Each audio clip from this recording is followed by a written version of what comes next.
دوستو آج کی اس ویڈیو میں بات ہوگی ایک ایسے انسان کی کہ جس کے بارے میں یہ کہا جاتا ہے کہ پورے ہی اتہاس میں بہار کے اندر اتنا طاقتور اور اتنا مشہور باہوبلی نیتا پیدا نہیں ہوا ہے۔ ایک ایسا طاقتور اور اثردار انسان کہ جس کی اپنے علاقے میں اپنی ہی حکومت چلتی تھی، یعنی بھارت کے باقی علاقوں سے الٹ اس انسان کے علاقے کے لوگ کورٹ کچہری پولیس کے پاس جانے کی بجائے اپنے سارے معاملات کو لے کر اس انسان کے پاس جایا کرتے تھے، اور اس انسان کا ہر دن دربار لگا کرتا تھا جہاں پر عرضیاں سنی جاتی تھی، بعد میں فیصلے کیے جاتے تھے اور اس انسان کا فرمان ہی آخری فیصلہ مانا جاتا تھا۔ خوش آمدید ویورز، السلام علیکم ورحمۃ اللہ وبرکاتہ۔ میں سرتاج احمد ایوبی۔ آج ہم جس ویڈیو کا ریئیکشن کریں گے اس کا ٹائٹل یہ ہے کہ سب سے بڑے باہوبلی نیتا شہاب الدین کی کہانی کیا ہے۔ تو آئیے دیکھتے ہیں اس ویڈیو میں کیا ہوتا ہے۔ میں ہوں فرجانہ ایوبی۔ آج کا ویڈیو بہت ہی انٹرسٹنگ ہونے والا ہے۔ میری آپ لوگوں سے گزارش ہے کہ ویڈیو کو اینڈ تک دیکھیے گا، اور آپ کو اس ویڈیو کا لنک ڈسکرپشن باکس میں مل جائے گا۔ تو وقت کو بالکل ضائع نہیں کرتے ہیں اور ویڈیو شروع کرتے ہیں۔ دوستو آج کی اس ویڈیو میں بات ہوگی ایک ایسے انسان کی کہ جس کے بارے میں یہ کہا جاتا ہے کہ پورے ہی اتہاس میں بہار کے اندر اتنا طاقتور اور اتنا مشہور باہوبلی نیتا پیدا نہیں ہوا ہے۔ ایک ایسا طاقتور اور اثردار انسان کہ جس کی اپنے علاقے میں اپنی ہی حکومت چلتی تھی، یعنی بھارت کے باقی علاقوں سے الٹ اس انسان کے علاقے کے لوگ کورٹ کچہری پولیس کے پاس جانے کی بجائے اپنے سارے معاملات کو لے کر اس انسان کے پاس جایا کرتے تھے، اور اس انسان کا ہر دن دربار لگا کرتا تھا جہاں پر عرضیاں سنی جاتی تھی، بعد میں فیصلے کیے جاتے تھے اور اس انسان کا فرمان ہی آخری فیصلہ مانا جاتا تھا۔ حیرانی کی بات تو یہ ہے کہ اس انسان کی طاقت، شہرت اور اثر کا اندازہ اسی بات سے لگایا جا سکتا ہے کہ گھر اور علاقہ تو چھوڑیے، اس انسان کو جب جیل میں بند کیا گیا تو ایک لمبے وقت تک جیل وغیرہ میں بھی اس انسان کا دربار لگتا رہا، یعنی لوگ اپنی فریادیں وغیرہ لے کر آتے تھے اور جیل کے اندر سے ہی آن دا اسپوٹ فون وغیرہ کے ذریعے سے فیصلہ سنا دیا جاتا تھا۔ دراصل دوستو میں بات کر رہا ہوں بہار کے ایک مشہور باہوبلی نیتا اور سیوان سے سانسد رہے محمد شہاب الدین عرف صاحب کے بارے میں۔ صاحب اس لیے کیونکہ روب و دبدبے کا عالم تو اتنا تھا کہ کوئی بھی انسان محمد شہاب الدین یا شہاب الدین کہا ہی نہیں کرتا تھا، بلکہ ہر کوئی صاحب کہا کرتا تھا۔ ایون آج کے دور میں بھی اگر آپ لوگ سیوان کے علاقے میں جائیں گے تو وہاں کے لوکل علاقوں کے زیادہ تر لوگ آج بھی نام وغیرہ لینے کی بجائے صاحب ہی کہتے ہیں۔ ورتھ نوٹسنگ بات تو یہ ہے کہ بہار کے محمد شہاب الدین کی کہانی بھی یوپی کے مختار انصاری سے کچھ میل کھاتی ہے۔ وہ اس لیے کیونکہ مختار انصاری کی طرح ہی محمد شہاب الدین بھی کسی کے لیے تو ایک مجا ہوا دھاکڑ نیتا ہے، تو کسی کے لیے ایک گینگسٹر، قاتل اور سب سے بڑا اپرادھی، تو کسی کے لیے وہ ایک رابن ہوڈ ہے، یعنی کہ غریبوں، کمزوروں اور دبے کچلے لوگوں کا سب سے بڑا مسیحا۔ نظر ڈالیں کہانی پر تو کہانی کا آغاز ہوتا ہے 10 مئی سن 1967 سے، کہ جب محمد شہاب الدین کا جنم ایک مسلم راجپوت فیملی میں ہوا تھا۔ ان کا جنم ہوا تھا پرتاپ پور نام کے ایک ایسے گاؤں میں جو بہار کی سیوان ڈسٹرکٹ میں پڑتا ہے۔ محمد شہاب الدین کو بہار کے قابل نیتاؤں میں بھی گنا جاتا تھا، کیونکہ انہوں نے نہ صرف پولیٹیکل سائنس میں ایم اے کیا بلکہ اس کے بعد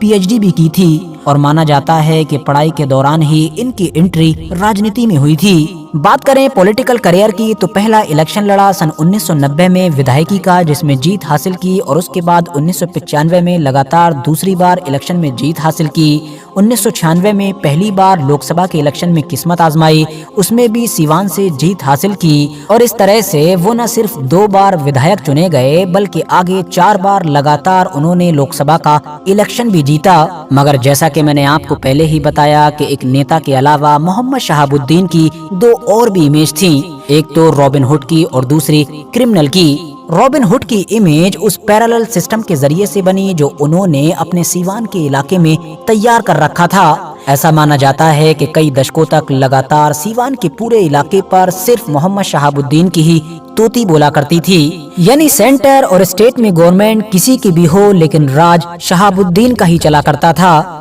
ہر دن دربار لگا کرتا تھا جس میں لمبی لمبی لائن لگتی تھی، لوگ وہاں پر پہنچا کرتے تھے اور اپنے بہت سارے معاملات کو حل کروایا کرتے تھے۔ یہ معاملے کبھی تو شادی بیاہ سے جڑے ہوئے ہوتے تھے، تو کبھی فیملی ڈسپیوٹ ہوتا تھا، کبھی زمین کا کوئی وواد ہوتا تھا، کبھی نوکری کا چکر تو کبھی فائنینشیل پرابلم یعنی قرضہ وغیرہ کسی کے اوپر ہو، کبھی ہیلتھ سے جڑی ہوئی کوئی پرابلم تو کبھی ایجوکیشن سے ریلیٹڈ کوئی ضرورت، یعنی اس طرح کے جو عام لوگوں کی زندگی سے جڑے ہوئے ایشوز ہیں ان سب کو ہی حل کیا جاتا تھا، وہ بھی بالکل ایک فرمان کے ساتھ ہی، یعنی کہ آن دا اسپوٹ۔ ہیلتھ یا پھر ایجوکیشن سے ریلیٹڈ کچھ ایشوز تو ایسے ہیں کہ جن میں واقعی محمد شہاب الدین کے دور میں اس طرح کا کام کیا گیا تھا کہ جس کی تعریفیں ان کے مخالف بھی کیا کرتے تھے۔ مثال کے طور پر جیسا کہ آج بھی ہم کو میڈیا رپورٹس بتاتی ہیں کہ جب تک سیوان کے علاقے میں محمد شہاب الدین کا اثر اور انفلوئنس باقی رہا تھا تب تک کسی بھی ڈاکٹر کی وہاں پر یہ ہمت نہیں تھی کہ وہ کسی بھی مریض سے 50 روپے سے زیادہ چارج کر سکے، کیونکہ سیوان کے صاحب یعنی کہ محمد شہاب الدین کی طرف سے میکزیمم 50 روپے ہی فیس سیٹ کی گئی تھی۔ یہی وہ ساری چیزیں تھیں کہ جن کی وجہ سے شہاب الدین وہاں کے غریب اور کمزور طبقے میں نہ صرف حد سے زیادہ پاپولر ہو گئے بلکہ ایک مسیحا کے طور پر اپنی امیج بنانے میں بھی کامیاب رہے، اور اسی رابن ہوڈ کی امیج کا ہی نتیجہ تھا کہ لگاتار ہونے والے چناووں میں شہاب الدین کو کامیابیاں ملی، ایون جیل کے اندر سے بھی، اور اسی رابن ہوڈ کی امیج کا ہی اثر تھا کہ ایک کے بعد ایک لگاتار ہونے والے چناووں میں شہاب الدین کو کامیابیاں ملتی رہیں۔ مگر دوستو، پولیٹکس اور رابن ہوڈ کی امیج کے بعد اب نمبر آتا ہے کرائم کی دنیا کا، کیونکہ جس شہاب الدین کو ہزاروں یا پھر لاکھوں لوگ اپنا مسیحا مانا کرتے تھے، اسی شہاب الدین کے اوپر 1-2 نہیں بلکہ 30 سے بھی زیادہ کیسز درج تھے، جس میں سے 2 معاملوں میں تو کورٹ کی طرف سے عمر قید کی سزا تک سنا دی گئی تھی۔ حیرانی کی بات تو یہ ہے کہ بالکل پولیٹکس کی طرح ہی شہاب الدین کی کرائم کی دنیا میں بھی انٹری کچھ زیادہ ہی جلدی ہو گئی تھی، کیونکہ صرف 19 سال کی عمر میں ہی محمد شہاب الدین کے اوپر پہلا کرمنل کیس درج ہو چکا تھا۔ ویسے تو دوستو، جیسا کہ میں نے آپ کو پہلے ہی بتایا کہ کرمنل کیسز کی یہ لسٹ بہت زیادہ لمبی ہے، مگر پھر بھی ان ساروں میں سے جو معاملہ سب سے زیادہ مشہور ہے اور جس معاملے میں کورٹ نے عمر قید تک کی سزا تک سنا ڈالی تھی، وہ وہی معاملہ ہے کہ جس کو تیزاب کانڈ کے نام سے یاد کیا جاتا ہے۔ دراصل چندر شیکھر پرساد عرف چندا بابو نام کے ایک آدمی ہوا کرتے تھے جو پیشے سے ویاپاری تھے، سیوان میں رہا کرتے تھے، ان کی 2 دکانیں تھیں۔ اس کے علاوہ ان کی فیملی میں پتنی سمیت ایک بیٹی اور 4 بیٹے ہوا کرتے تھے، اور بیٹوں میں سے بھی ایک بیٹا اپاہج تھا۔ ان کی دکانوں کو بیٹے ہی چلایا کرتے تھے۔ معاملہ تھا 16 اگست 2004 کا کہ جب بہت ساری میڈیا رپورٹس کے مطابق رات کے وقت محمد شہاب الدین کے ہی کچھ بندے ان کے بیٹوں کی دکان پر پہنچے۔ بندوں نے رنگداری کے طور پر دکان پر بیٹھے ہوئے ان کے بیٹے ستیش سے پیسے مانگے۔ منع کرنے پر جھگڑا ہوا تو پاس ہی کی دوسری دکان میں بیٹھا ہوا دوسرا بیٹا یعنی کہ گریش بھی وہاں پر پہنچ گیا۔ مار پیٹ بھی ہونے لگی، لیکن پھر بعد میں ستیش غصے میں گھر پر آیا، وہاں سے ایک ایسڈ یعنی کہ تیزاب کی بوتل اٹھائی اور وہاں لے جا کر ان بندوں کے اوپر پھینک دی۔ تیزاب کی چھینٹیں جس پر بھی گئیں، ظاہر ہے وہ لوگ جھلس تو گئے لیکن جان وغیرہ کسی کی نہیں گئی، مگر ہاں اس کا انجام جو ہوا وہ اتنا زیادہ خطرناک تھا کہ اگر آج بھی بہار میں اس کا ذکر کیا جاتا ہے تو لوگوں کی روح کانپ جاتی ہے، کیونکہ ان بندوں نے نہ صرف ان دونوں بھائیوں کو ہی وہاں سے اٹھایا بلکہ ان کا تیسرا بھائی کہ جس کا نام راجیو ہوا کرتا تھا اور جو اس میٹر کو کہیں سے چھپ کر دیکھ رہا تھا اس کو بھی اٹھایا اور پھر تینوں کو دور لے جا کر بدلہ لیا گیا۔ سب سے پہلے تیسرا بھائی جو صرف دور سے اس گھٹنا کو دیکھ رہا تھا اس کو تو رسی سے باندھ دیا گیا، جبکہ ستیش کہ جس نے تیزاب پھینکا تھا اور گریش کے جو خود بھی ڈائریکٹ اس جھگڑے میں شامل تھا، ان دونوں کے ہی اوپر تیزاب ڈالا گیا اور اس طرح سے تیزاب میں نہلا کر ان کو قتل کر دیا گیا۔ مگر تیسرا بھائی جو اس پورے معاملے کا چشمدید تھا اور جس کو فوراً ان لوگوں نے قتل بھی نہیں کیا تھا،